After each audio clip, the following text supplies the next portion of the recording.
Welcome.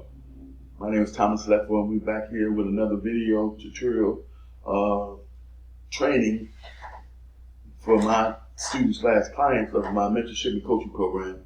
And so we're dealing with 8863, which is educational credit, which stands for American Opportunity Credit. And the funny thing about this form is I'm showing you the front of it, but we're going to have to actually go here first because there's requirements to this form. And we go to this section first. We answer these questions, fill in the student's name, the university, their address. Did the student receive a 10IET, which is a tuition statement for 2019? Check yes. So they might not necessarily have a 2018. Then the EIN number for the institution. And then these questions: has the Hope Scholarship Credit or American Opportunity Credit you claim for the student for any 4 tax years before 2019? That's no. Was the student enrolled at least half time for at least one academic period that began or was treated as having begun in 2019? That's yes. Did the student complete the first 4 years of post-secondary? That's no. Was the student convicted before the end of 2019 of any felony of possession of distribution of controlled substance? No.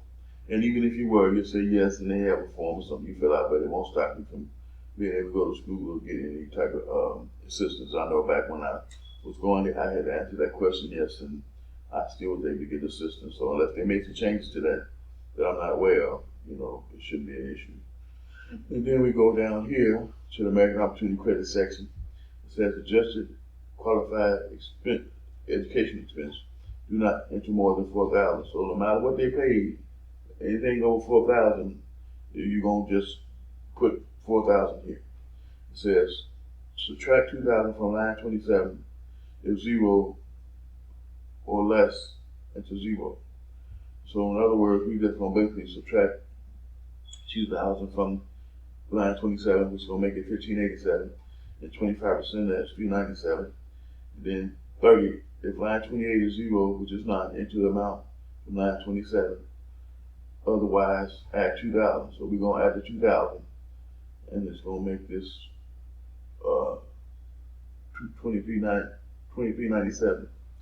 And that's going to go on line 1 of the front of the form. So we're going to go back to the front of the form and start filling it out. Like I said, the client's name, social. Line 1 is the 2397. Enter 180,000 if you're joint, 90,000 if you're single-headed household. So there's 90,000. The income was 25,500. Then we had subtract 3 from 2, which left 64,500.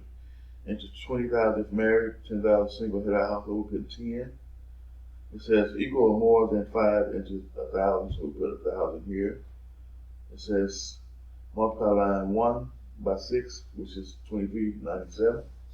And then it says 40% of that is 959. We're going to take that number and put somewhere on the 1040 form, and we're going to go to the next section.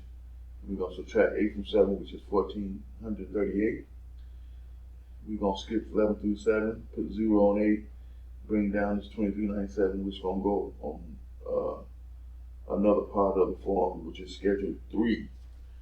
Due to tax reform, all the forms have been broken down and scattered all over. Back in the day, before the tax reform came and Trump made these changes, everything was on all on one form. For the 1040, we still had the different forms we had to fill out like we're doing now, but as far as having a breakdown of separate forms on other schedules to show the money, we didn't have that. It was all on one 1040. And so that's the biggest change, is that once we filled out this form, everything went on the 1040. Now we have a Schedule 3 for this particular credit.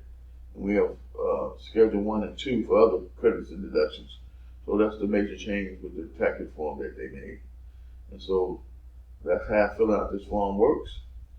And I'll see you in my next video.